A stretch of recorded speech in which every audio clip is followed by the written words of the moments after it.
Ang lahat ng opinyon, pagtingin, pananaw o kuro-kuro ng mga bisita at panauhin o mga anchors o host sa programang ito ay sarili at tanging opinyon at pananaw ng mga nabanggit at hindi opinyon o pananaw ng Aliw Broadcasting Corporation, mga producers o mga namamahala ng Aliw Broadcasting o anumang organisasyon na affiliated sa network. At kailanman ay hindi iniendorso ng Aliw Broadcasting Corporation ang mga nabanggit na opinyon at pananaw sa programa. Narito na ang inyong hinihintay, ang programang magpapakita ng di nakikita. Ang nakatago ay ilalabas niya. Yes, yo! Topa Show! Programang maraming ilalantad na mga sorpresa. Yes, yo! Topa Show! At ngayon, narito na po sila, ang mga kwento niyang ating mapapakinggan. Si Mr. Yes, Yo, Attorney Ferdy Topacio. Yes, yo! Topa Show!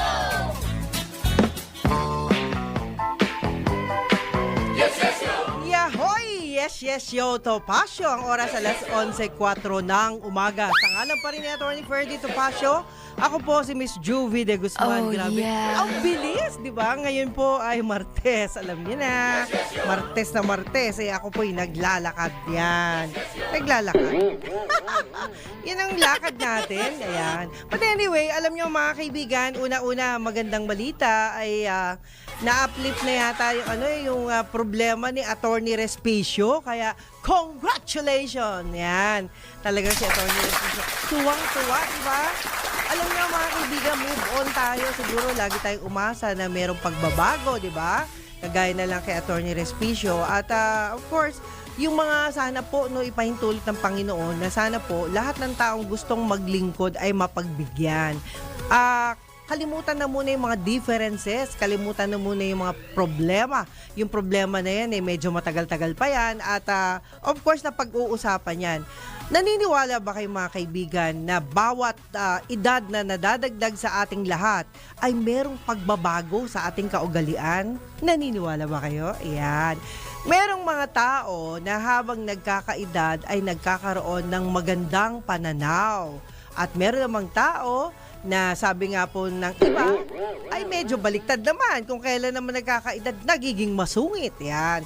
Nagiging parang wala siyang wisyo sa buhay o walang pangarap sa buhay. Hindi naman ho ganun. Pero dun tayo sa positibo. Alam nyo, ayan, kita nyo si Winner.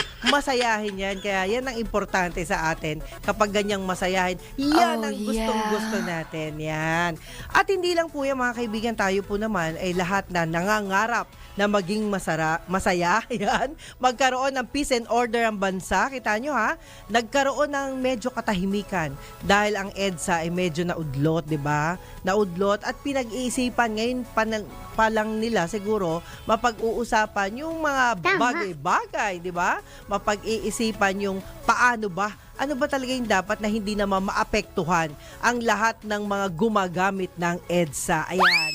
Although, alam naman ng iba na siguro gagawa ng paraan, pero yung paggawa ng paraan, medyo matagal yun. Alam nyo naman mga kaibigan, marami tayong mga kababayan ang nakatutok na kung saan sila araw-araw na dumaan, di ba? Nakatutok na kung saan sila. Ang mangyayari yung pag sinara ang EDSA, naku, lugi lahat ng mga pwesto na nasa EDSA, di ba? Oh my God! Ganun, yes. At hindi lang yan, alam naman ho natin na kapag tayo ay merong negosyo sa EDSA, lahat to ng sinasarang kalsada ay bumabagsak ang negosyo. Oh, no! Malaking bagay nga naman yun, mga kaibigan, na tayo po ay magkaroon ng problema ukol dyan. Well, okay, balita muna tayo mga kaibigan. Sa ngalan po ng ating mga news friends, yan, nandyan ho sila. Iniimbestigahan na ho ng Manila Police District ang pagnanakaw ng 15 plaka ng sasakyan na naganap sa Tondo, Maynila kahapon ng madaling araw, alas 2 yan. Ang mga apektadong sasakyan kabilang ang SUV, taxi at kotse ay nakaparada sa isang parking lot sa New Antipolo Street sa ilalim ng Skyway Extension. Nadiskubre ng mga may-ari na nawawala ang kanilang mga plaka matapos ang malakas na ulan. Ayon sa opisyal ng Barangay 217, Isa-isang nagsumbong ang mga may-ari ng kanilang tanggapan, pinangangambahan naman ng mga otoridad na maaaring magamit sa illegal na aktibidad ang mga ninakaw na plaka. Patuloy ang investigasyon ng MPD Station 7 upang matukoy ang mga responsable sa insidente. Nako ha, talagang yung mga tao na ayaw maghirap. Alam nyo, ito yung ginagawain ho yan, yung pagnanakaw, gawain ho yan ng mga taong tamad. Ayaw maghanap buhay ng parehas.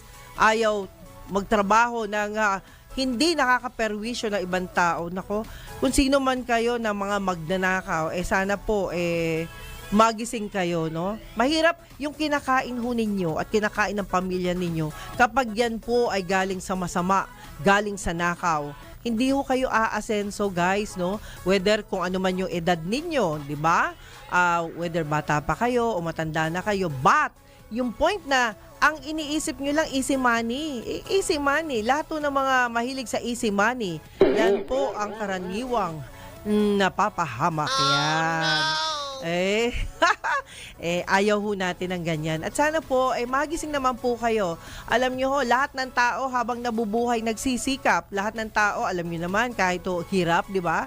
Kanina nga sa MRT, kahit siksikan, pero hindi sumusuko ang mga tao sa pagsakay. Kung saan sila convenient, kung saan madaling sumakay, kung saan makakamura. Ayan, may mga ganun tao talaga.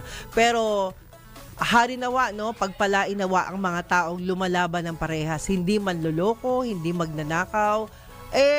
Mahirap po yung ganyan. Nako, yung mga nasasanay ng pumatay ng tao, binabayaran, nasasanay ng magnakaw, tas yung ninakaw nila ibinibenta.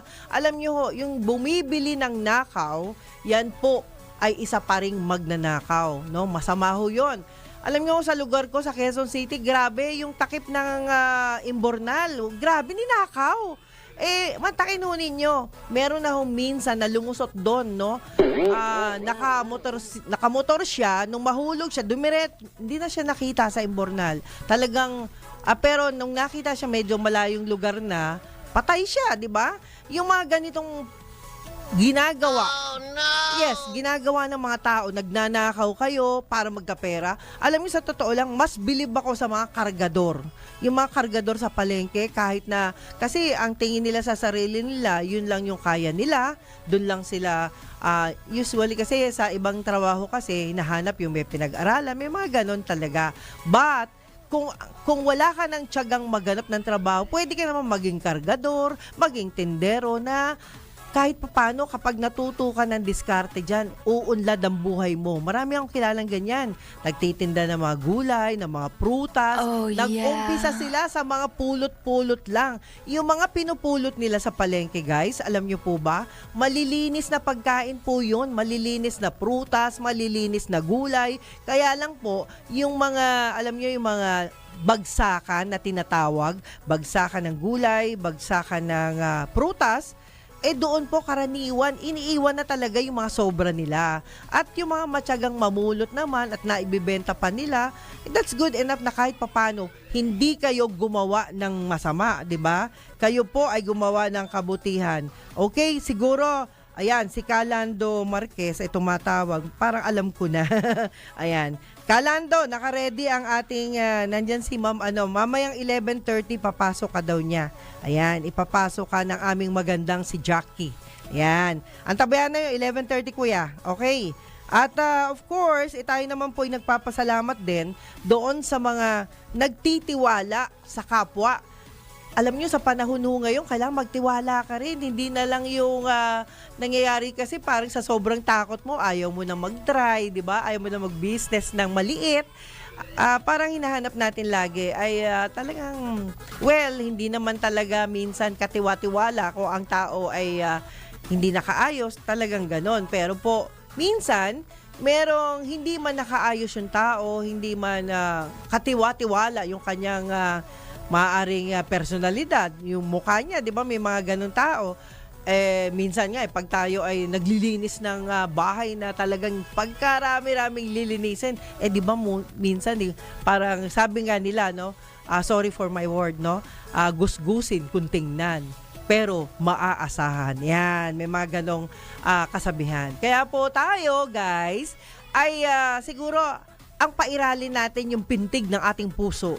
Kapag tayo po hindi kinakabahan, ay ibig sabihin katiwa-tiwala yan, no? Kapag kinabahan na kayo at nakita ninyo na merong hindi magandang gagawin, ang nakita niyong taong makakasalubong ninyo, medyo pumunta kayo dun sa lugar na matao. Yan. Oh, yeah. Wag kayong lalakad sa lugar na madilim at walang tao. Yan. Marami yung lugar na ganyan na ikinakapahamak ng ilan nating mga kababayan, lalo na yung mga estudyante, yung mga college student, di ba? Kayo po ay namumroblema kasi kadalasan, no, yan ang mga target na pwesto ng mga taong hindi gumagawa ng tama. At may batas dyan, ha? Okay. Samantala, nanawagan ng Department of Health kay Pangulong Ferdinand Marcos Jr. na magdeklara ng National Public Health Emergency dahil sa mga naitatalang bagong kaso ng Human Immunodeficiency Virus. Yan, may virus na naman. Ayan, kung ang mukha ng tao ay parang virus, eto meron na tayong virus na delikadong mangyari. Anyway, ito'y matapos maitala sa Pilipinas ang may pinakamaraming bagong kaso ng HIV buong mundo. Ayon kay Health Secretary Teodoro Herbosa, papalo ang 57 kaso ng nasabing sakit kada araw ang naitatala sa bansa. Kaya iniingatan natin si Atty. Topacio. Alam nyo, napakabait na tao na yan. Kaya mahirap po siyang magkasakit. Kaya siya pag pagod na kailangan talaga meron siyang lugar na yung talagang kwela na magiging masaya. Mga ganon. Ay ako, naghanap ako ng masayang lugar. Wala akong makita sa ngayon. Puro stressful yung nakikita ko, lalo na, no? Kapag kayo po ay may gustong-gustong kunin, di ba, bilhin, pero hindi kaya ng bulsa ninyo, di ba? Iiwas kayo dun kasi nga nakaka-stress. Yun ang sinasabing kailangang iwasan nun natin. Pero yung mga ibang kababayan natin na masarap ang buhay nila, sila'y nakakatulog ng maayos, hindi maingay yung lugar. Yan yung mga lugar na maganda. Yung hindi maingay, di ba? Tahimik, no? Ay payapa kang natutulog. Yan. At nakakatulog ka ng at least 6 to 8 hours a day. Mahirap na yun. Oh, yeah. Sa edad natin, mahirap na yung ganyang haba ng tulog. Mahaba na yun, ha?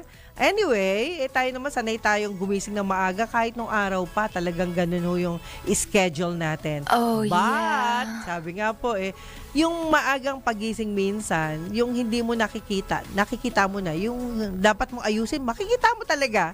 Di ba? Maraming ganun sa bahay. Anyway, iginiit pa ni Secretary Herbosa na mayroon na silang inilunsad na mga programa kontra HIV, bagamat kailangan pa rin anya ng mas komprehensibong hakbang para dito. At nababahala rin anya siyang pabata ang pagkakaroon ng HIV infection kung saan naitala ang 12 anyos mula sa Palawan na pinakabatang nagkasakit. Asa ka pa? Grabe naman. 12 years old ka pa lang. May sakit ka na. Tiniyak naman ni Secretary Herbosa na mayroon ng lunas ang nasabing sakit basta't matest kaagad at mabigyan ng anti-retroviral ang mga apektado nito. Oh, yeah. Nako, kaya nga guys, alam nyo, sa totoo lang, ang daming nagiging problema ng mga kabataan, lalo na sa internet. Yung paggamit ng internet na walang humpay, paggamit ng mga dating site, paggamit na, minsan kahit sa Facebook, di ba? Yung kilala ni kilala, di ba? Mga friends ni friends, no? Yan po kasi ang minsang nagiging sanhi ng maling akala ng mga kabataan, no? Akala nila gwapo sa profile. Yung pala hindi pala ganoon ang itsura niya sa profile, no? Tapos nakikipag-eye contact. Nako guys, pilitin ninyong alamin kung saan nagpupunta ang inyong anak. Lalo na kung ito'y nag-aaral, lalo na yung mga high school student.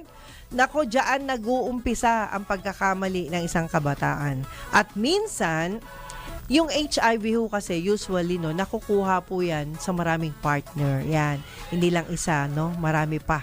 At yung iba naman, maaaring alam nyo, mga high school student, minsan nakakita ako ng ganyan, yung nagkikipag-inuman, no? Kikipag-inuman, tapos, ang nakabuntis sa kanya, yung kaibigan niya, di ba? Can you imagine na nangyayari ito? Maaring hindi nila gusto yan, no? Yan po naman, sino ba naman may gustong mangyari? O kaya lang sa sobrang kalasingan, ay nangyari iyon dahil sa, sabi nga nung lalaki, udyok ng damdamin. Yan. Medyo pangit ho yun. Kung yan ang udyok ng damdamin mo, ay manalangin ka. Kasi kaya ka nakakagawa ng mali ay dahil kulang ka sa panalangin. Maaring ganon. Kaya tayo, mag-ingat po tayo. Sa isang banda, yes, inaasahan ng Department of Transportation na bababa ang magagastos ng pamahalaan sa pagsasagawa ng EDSA Rebuild Project. Ito'y matapos ang direktiba ni Pangulong Ferdinand Marcos Jr. na gawin lamang ang nasabing rehabilitasyon sa loob ng 6 na buwan sa halip na 2 taon. Ayon sa Transportation Secretary Vince Dizon, batay na rin sa ipinag-utos ng Pangulong Marcos na pabilisin ang pagsasaayos ng kahabaan ng EDSA dahil sa pagkakaikli ng pagsasagawa nito ay inaasahang mas magiging affordable ang gagastusin dito. Giit ng kalihim at tiniyak din ng Pangulo na mabawasan ang magiging pasakit sa mga motorista sa oras na isagawa ang rehabilitasyon. Yan. Alam nyo, basta sa kagandahan ng bansa, magtulong-tulong tayo. Tayo nga daw po ay dapat maging to the effort, to the big support, no? Suportahan natin ang mga proyekto ng gobyerno. Huwag na ho tayong kumontra kung kaya rin lang nating mag-adjust. Yan. Maganda yung sinasabi ng ilang mga leader, di ba?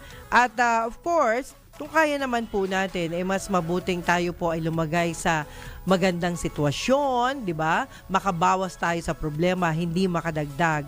At minsan, yung sobrang pagrereklamo natin ay hindi rin ho maganda. Sabi nga ni Katirso minsan dapat sumama tayo sa tamang tao. Huwag tayong sasama sa maling tao. Kasi ang isang bad, kapag sinamahan mo, ay bad ka na rin, di ba? Sumama ka sa good para lagi kang good. Yan. At of course, dito naman sa isang balitang ito, isang Pilipinas sa mga bansang may pinakamataas na bilang ng mga empleyadong nakararanas ng stress, anxiety, depression o labis na kalungkutan. Meron ba dyan? Winner, nalulungkot ka ba? Ayan, nalulungkot din siya kasi wala siyang kausap. Ayan. Oh, yeah. Ayan.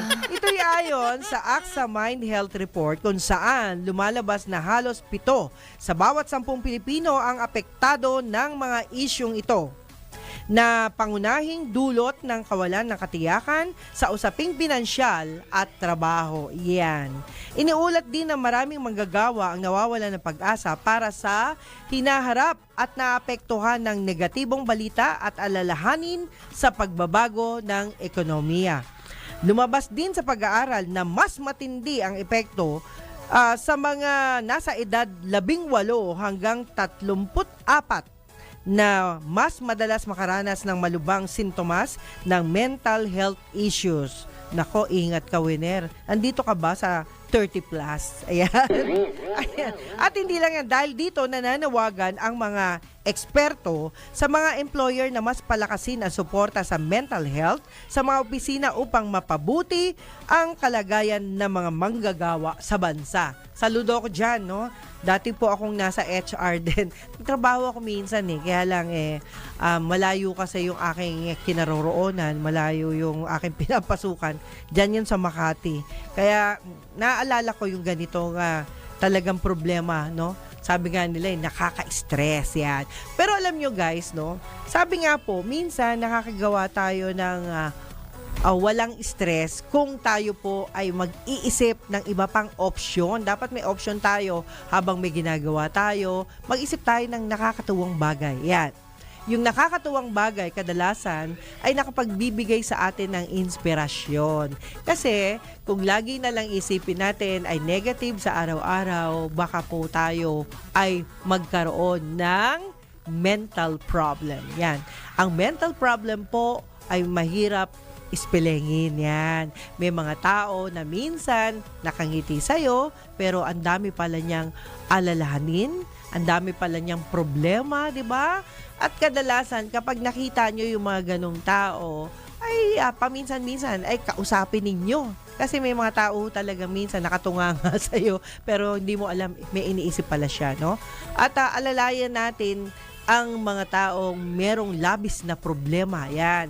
May mga tao ho kasi na sa sobrang problema ho niya ay pati sa trabaho na dadala niya. Yan ang iwasan natin guys ha. Kung meron man kayong problema sa inyong tahanan, iwanan nyo muna. Yan. At huwag nyong tambayan. Pagdating dito sa trabaho ay dapat isaisip natin ang mga taong masasaya. Yan. Bigyan natin ng kagalakan ang kapwa natin. Yan. Kadalasan may mga tao kasi kapag tayo po ay nalulungkot, makipag-usap kayo dun sa masaya. Ayan. Hindi mo kasi pwedeng pareho kayong masaya. Kasi pag pareho kayong masaya, baka sabihin ni Winner, mga baliw yata tong mga to. Yan. Yan ang kadalasang nangyayari. At syempre tayo naman po ay naghahanap din ng masayahing tao. Kaya nga napunta tayo kay Attorney Topacio kasi yan ho talagang parang meron ho siyang, alam niyo may bihira ho yung mga taong may sense of humor. Pansinin ho ninyo ha, kung may kausap kayong walang sense of humor, nagbibiro pero walang dating, medyo tahimik lang kayo. Pero kung meron namang sense of humor ang isang tao, pwede ho ninyong kunan ng isang impact o sabi nga po ng iba dyan, yan yung mga taong pwede ho nating gawing kaaya-aya. Maging maging gabay natin para kahit na ho, nakakapagod, kahit pagod, kita nyo si attorney, kahit pagod na pagod, kahit maraming iniisip yan, ang problema niya ay problema ng kanyang mga kliyente, di ba? Ganun ho tayo. Pero, paminsan-minsan, kahit papano, ay nagagawa niya ng paraan na maging masaya. Okay, pansamantala mga kaibigan, time check muna tayo sa ngalan ng ating kaagapay, Attorney Ferdy Topacio, dito pa rin sa Yes Yes Show Topacio. Ang oras po, alas 11:25 ng umaga. IC News Catch Up. News Catch Up. Pilipinas, narito na mga tamang balita sa oras na ito. Desisyon ni Pangulong Marcos na ipagpaliban ng rehabilitasyon sa EDSA, pinapurihan sa Kamara. Detalye mula kay Patrol 30, Jelly Mendez. Pinuri ni Bicol Saro Party List Representative Brian Yamsuan ang naging desisyon ni Pangulong Ferdinand Marcos Jr. na pansamantalang ipagpaliban ang proyektong rehabilitasyon sa EDSA upang makapagbuo ng mas mahusay na pagpaplano na magpapabilis sa implementasyon nito gamit ang makabagong teknolohiya. Matatanda ang inatasan ni PBBM ang Department of Transportation, Department of Public Works and Highways, Metropolitan Manila Development Authority at iba pang kaugnay na ahensya na pag-aralan munang mabuti at gawing mas konkreto ang pagpaplano kung papaano may sasakatuparan ang EDSA Rebuild Project. Naniniwala ang kongresista na kailangan ang mabilis na konstruksyon nito sa loob lamang ng 6 na buwan na gamit ang makabagong teknolohiya upang maiwasan ang abalang idudulot nito sa mga motorista at mga commuter kung aabutin ang pagsasaayos nito ng 2 taon. Para kay Congressman Yamsuan, ang hakbang na ginawa ng Pangulo ay nagpapakita ng isang malasakit dahil isinaalang-alang nito ang kapakanan at interes ng mga Pilipino.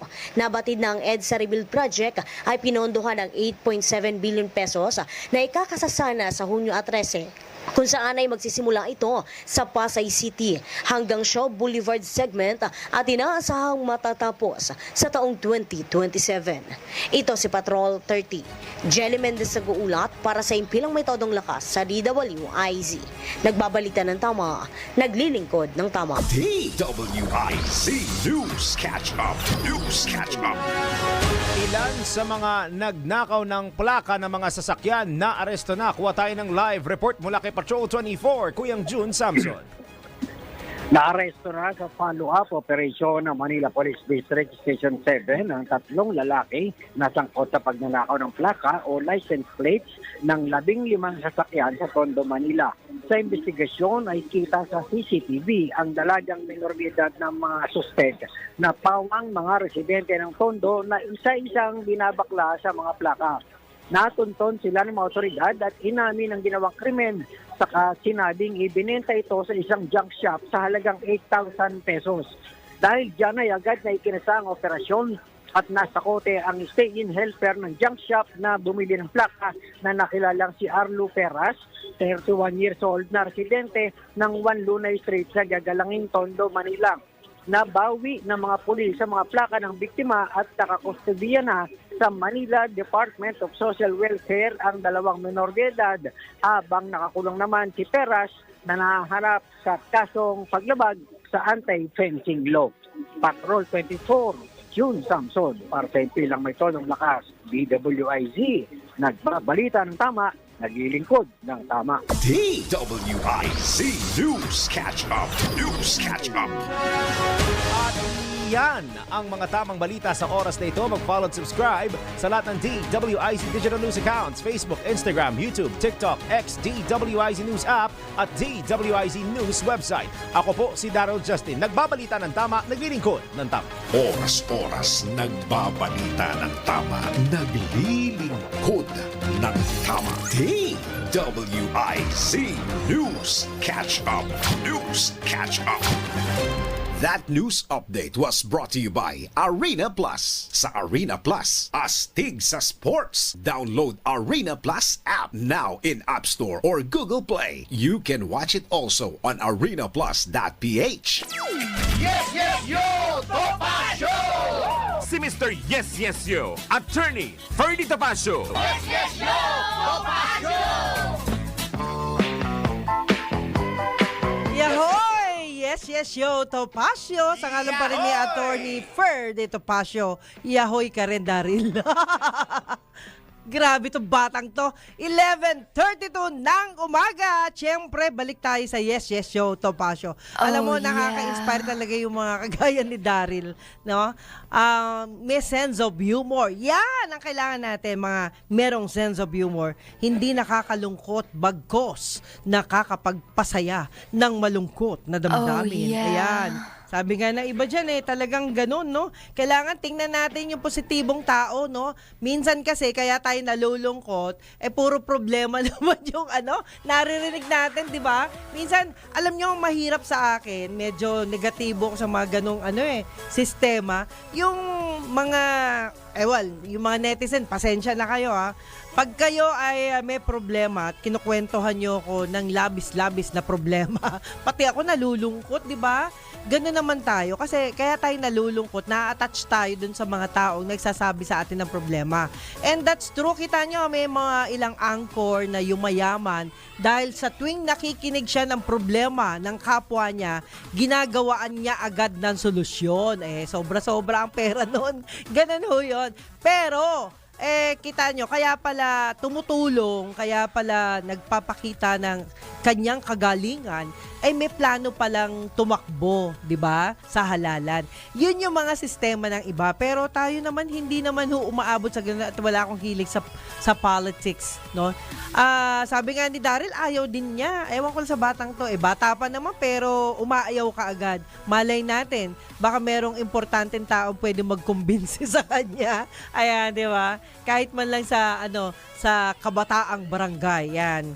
Kagaya yung aking kausap, no? Kumakanta-kanta lang kami sa mga, kung saan may okasyon. Sama niya ako, sama ko rin siya. Ganin yung banding namin. Nagulat ako Nagulat ako kasi bakit kamo? Tumakbo din. Ngayon naging siya, head ng kabataang barangay sa lugar nila. May mga taong ganun talaga, no? Ginagamit nila yung potential nila para din makilala at magamit sa ganung pagkakataon. Pero alam niyo po, ayan naman ay dapat gamitin natin sa tama, no? Kung kayo po naman ay merong plano na tumakbo para sa pagtulong sa bansa, hindi para makaperwisyo, okay ho yan. Magandang yan. Okay, nasa linya ang ating pinakahihintay, ang presidente ng LTAP Foundation, at hindi lang po yan. Maraming salamat ka, Lando. Sa ngalan din niya aking kaagapay din yung mga friendship natin. Kahapon narinig natin siya, pero kinapos ng oras, kaya ipagpapatuloy natin ang kanyang tinatalakay. Let's welcome Kalando Marquez. Magandang umaga po. Kalando. Magandang umaga. O yan. Magandang umaga, Ma'am Joby. At Mas magandang gwapong umaga. sa iyong milyon-milyon nakikinig. Wag, grabe, milyon-milyon. Mas, Buong mundo eh. oo, ay ayos. Pag nandyan si Atty. Topacio, talagang aabot tayo sa milyon. Kalando, kamusta na uli? Ayan, kahapon narinig naman kita sa ngalan ni Opo. Boss Drew Nasino, pero parang kapos tayo sa oras kaya gusto ko lang ituloy. Ano ba yung mga usapin ngayon ng LTAP? Lalo na dito sa reaction mo nga sa EDSA at yung mga ibang natalakay mo kahapon, gusto kong duktungan mo lang. Gusto lang natin ulitin, Ma'am Joby, dahil yung ating mga kababayan, dahil nag-suffer tayo, nag-peace naman tayo Opo. sa pagre-rehabilitation ng road reblocking ng EDSA. So ngayon, nung natapos yung road reblocking, ay babakbakin pala lahat, di ba? So, unang-una, babakbakin? nagpapasalamat tayo sa ating Pangulong Bongbong Marcos dahil pag-aralan muna at pinuspon niya dahil ako mismo at sa ating tama kababayan, hindi napapanahon po para gibayin natin na itong panahon ng pasukan, tag-ulan.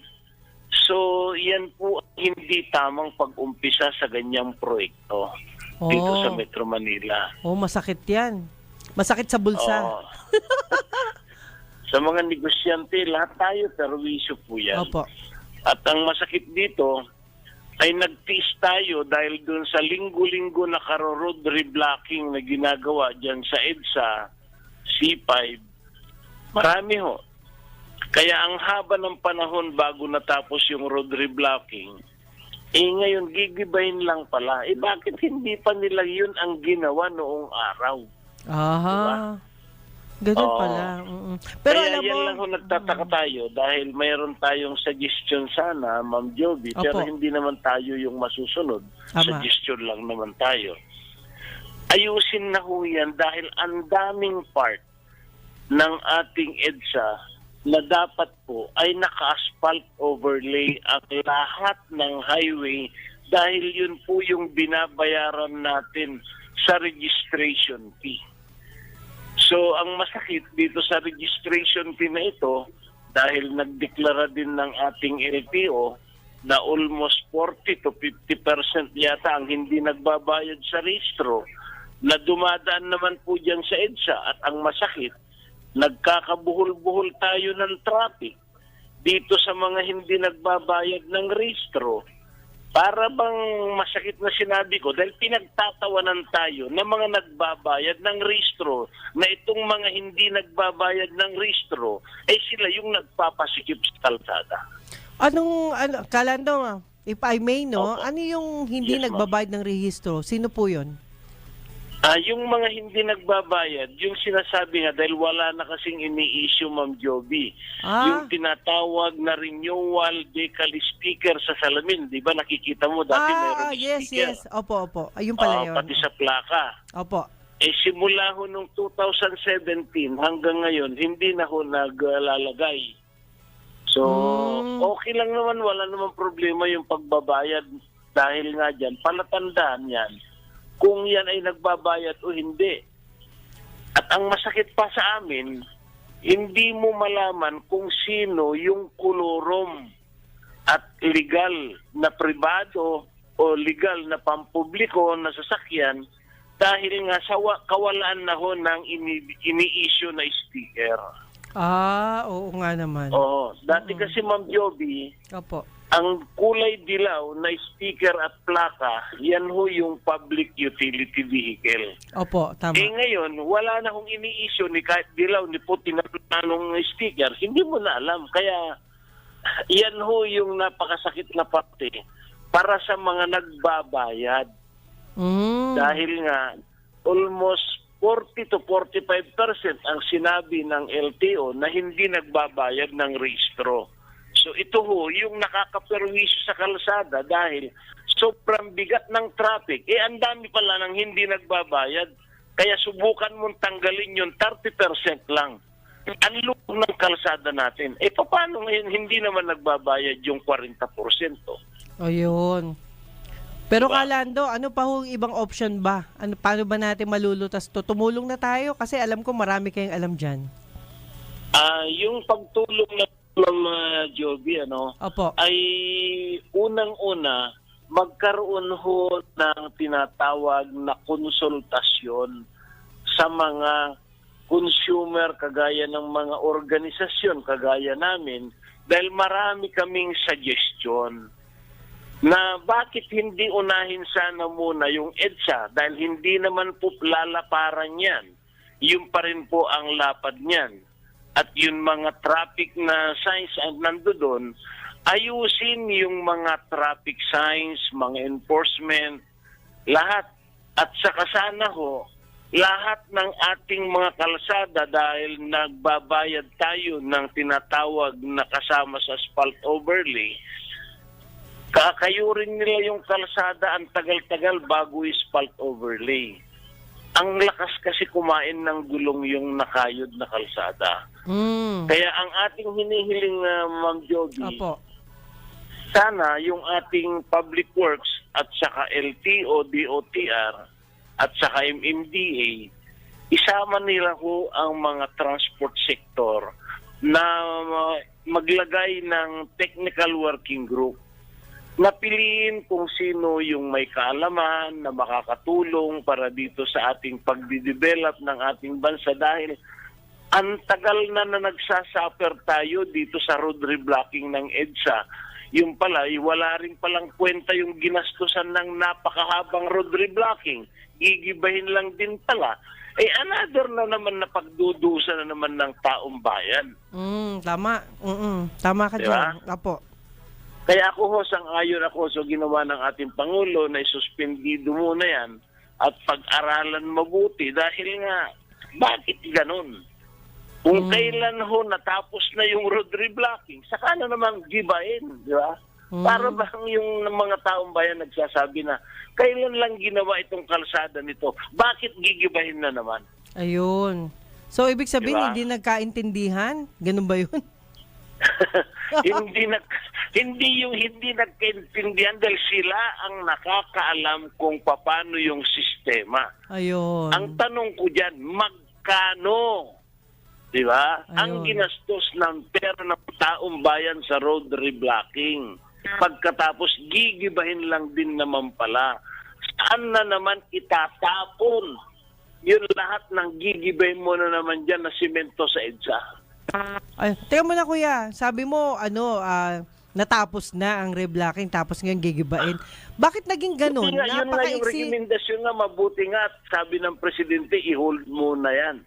Kaya nagpapasalamat kami sa ating Pangulo, hindi lang ako, mabuhay. maraming tao na natuwa. Opo, tama yan. Oo. Gumanda, Diba?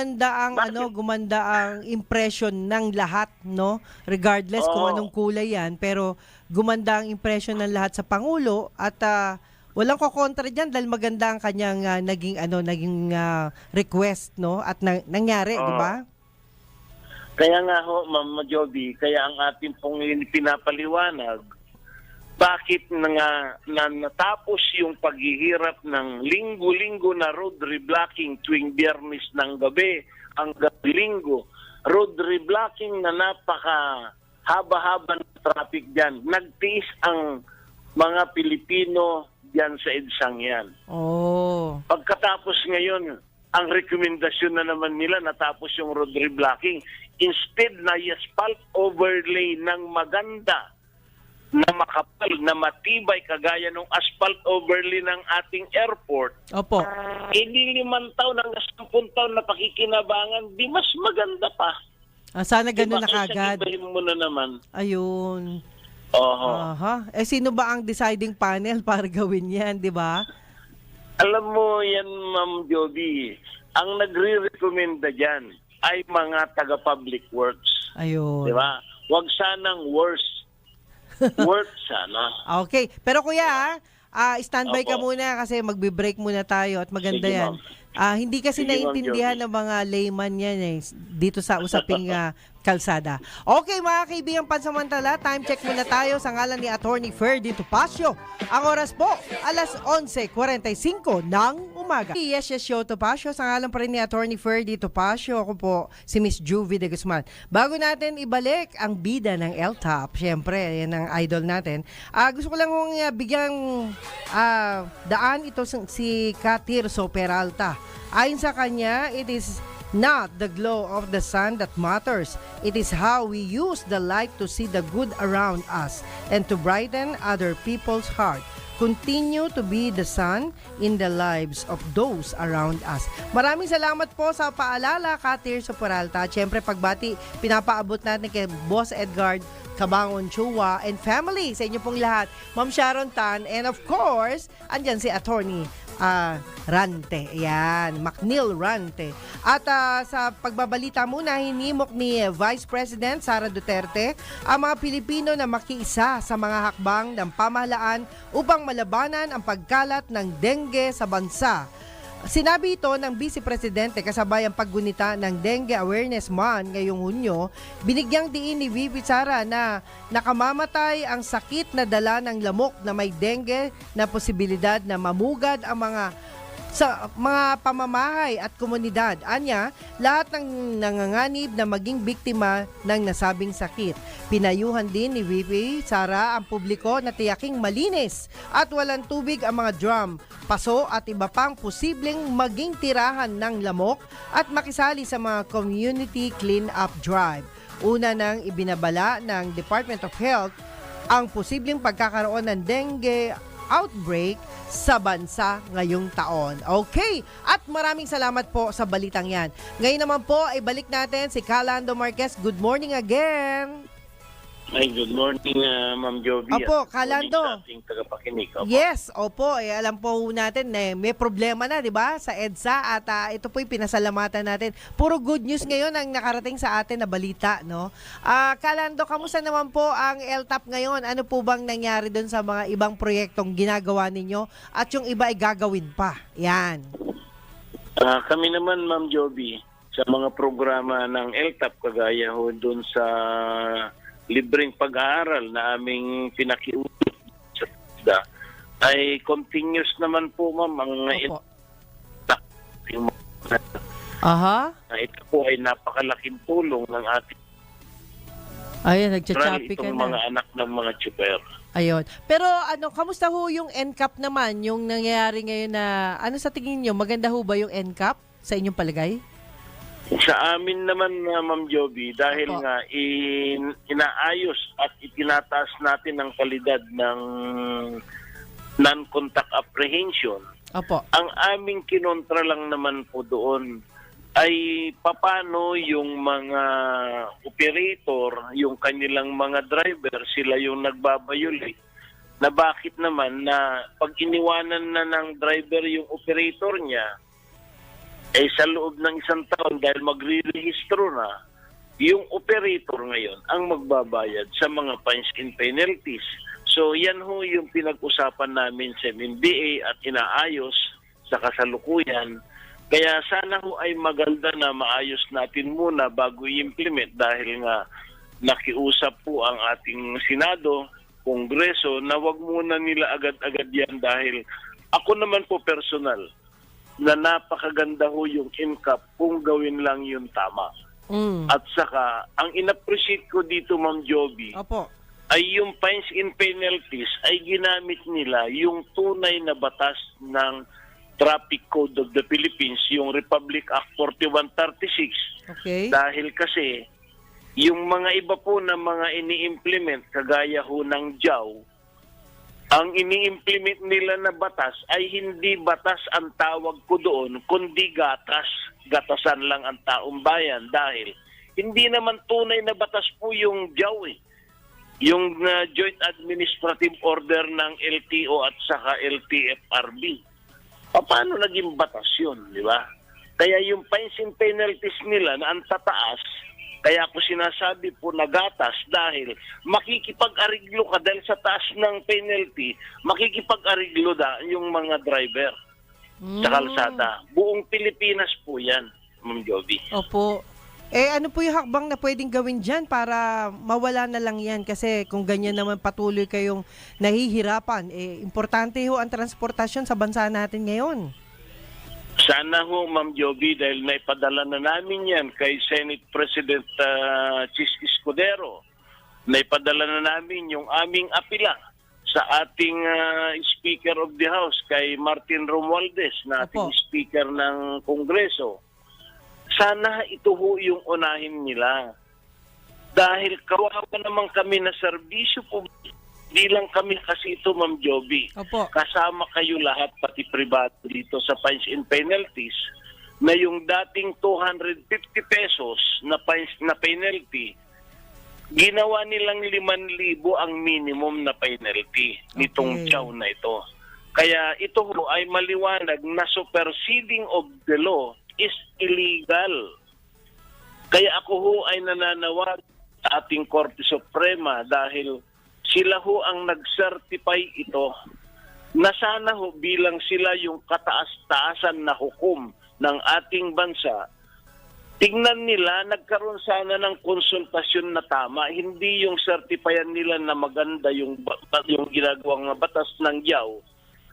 Ako ho, sabi ko nga, kahit ikulong ako sa pagsasalita ko dahil may decision na ho ng Korte Suprema, hindi po ako natatakot dahil taong bayan po ang nagdudusa po dito. Dahil ho, nagkakarigluhan dahil sa may penalty ng yung bus noong araw ay 10,000 sa kolorom. Gusto namin yung 1,000,000. Kaso nga ho, nagkakarigluhan lang doon sa mga salabusab na enforcer. Ayan. Yeah. Sana po marinig ang inyong panawagan sa Supreme Court. At hindi lang po yan meron palang Senado na nakikinig din sa inyong reklamo. Nag-submit na kami, Ma'am Joby, Opo. sa Senado kay Senate President. Opo. Personal na inabot ko mismo ito kay Senate President Chis Escudero. Okay. At pinareceive naman namin sa opisina ni Speaker Martin Romualdez. Okay. Pero awa ng Diyos, hanggang ngayon, sumulat din kami po doon sa Department of Justice. Opo. Yeah, kay Secretary Remulla. Pero awa ng Diyos, hanggang ngayon, wala man lang tawag, wala man lang kung resulta kung anong dapat gawin dito sa yung mga mandarambong nating mga enforcer. Sila ho ang nagpipiesta ito araw-araw. Okay, Calando Marquez, salamat po sa inyong sa inyong tiwala sa programang ito. Salamat, Ma'am Joby. Okay, salamat po sa inyo. At salamat sa DWIC. At sana ho, yung ating mga taong nakikinig sa ating mga hinaing dito ho sa mga fines and penalties na ito na superseding of the law is illegal, sana ho ay mailagay sa tamang ayos. Salamat po, magandang tanghali po sa inyo lahat. Okay, maraming salamat po. Yan po si Calando Marquez. Talagang kailangan talaga mapakinggan din natin ang kanilang mga hinaing. Alam nyo, sa isang banda puro naman maganda yan nakakatulong po. Bakit di natin pakinggan? Okay, samantala sa balita naman tayo, 2 Pilipinong hinihinalang sangkot sa pagdukot ng 3 dayuhan ang voluntaryong sumuko sa National Bureau of Investigation. Ang insidente ng kidnapping ay naganap umano sa Nasugbu, Batangas. Ayon sa NBI, kinilala ang 2 sumukong sospek bilang bahagi ng grupo na nagplano at nagsagawa ng pagdukot sa mga banyaga. Nailigtas sa isang rescue operation na isinagawa ng mga otoridad ang mga dayuhang biktima. Hindi pa pinangalanan ng mga sospek habang inaalam pa rin ng NBI ang motibo sa likod ng krimen. At kung may iba pang kasabwat o organisasyon sa likod nito, mahaharap sa kasong kidnapping ang mga sospek habang patuloy namang pinapalakas ng NBI ang kampanya kontra sa mga krimeng kinasasangkutan ng mga sindikatong international. Yan, mga sindikato, grabe na talaga. Pati yung mga nasa ibang bansa nagkakaproblema. Ano ba naman yan? Siguro ito yung mga taong ang tingin nila ganun-ganun lang. Di ho, mahigpit ho ang Pilipinas pagdating dyan. Okay, samantala pa rin sa isang balita ay nasamsam ng mga otoridad ang 9 na sako ng hinihinalang illegal na droga na lumulutang sa isang dagat sa Zambales. Ayon sa Philippine Coast Guard, isang mangingisda ang nakakita mismo ng mga sako na palutang-lutang sa karagatang bahagi ng lalawigan kung saan may mga nakapaligid na mga fishing vessel. Kaagad na itinurn over ng PCG ang mga nasabing sako sa mga otoridad para sa karagdagang investigasyon. Patuloy ang pagsusuri ng mga ahensya sa gobyerno upang matukoy ang kabuuang halaga at uri ng illegal na droga na nakalagay sa sako. Samantala, wala pang naaresto kaugnay sa insidente. At syempre, mga kaibigan, maraming salamat po sa lahat. Ayan. Nagpapasalamat tayo. Antabayanan po natin ang susunod na programa. Ang Balitang Bayan. Walang iba kundi ang hari ng Balitang Bayan. Yan, si Boss Drew Nasino. At syempre, maraming salamat din sa lahat ng mga umagapay sa akin. Yan, si Jackie, salamat. Si Bam. At syempre sa ating newsroom, production. At syempre, TOC, June. At yung ating technical partners na nagwapong-gwapo. Ayan. Oh, laging yeah. nakasombrero. Si Kawiner. At hindi lang po yan, lahat po kayo ay pinasasalamatan natin. Kung wala kayo, wala kami. Maraming salamat guys. At sana pagpalain nawa tayong lahat ng Panginoon. Ang oras po, alas 11:59 ng umaga. Sa ngalan pa rin po yan ni Attorney Ferdy Topacio. Bye for now. I love you all guys. Yes, yes, yo! Topacio! Si Mr. Yes, Yes, Yo, Attorney Ferdy Topacio. Yes, yes, yo! Topacio! This is the news and information station of Aliu Broadcasting Corporation, reaching and engaging every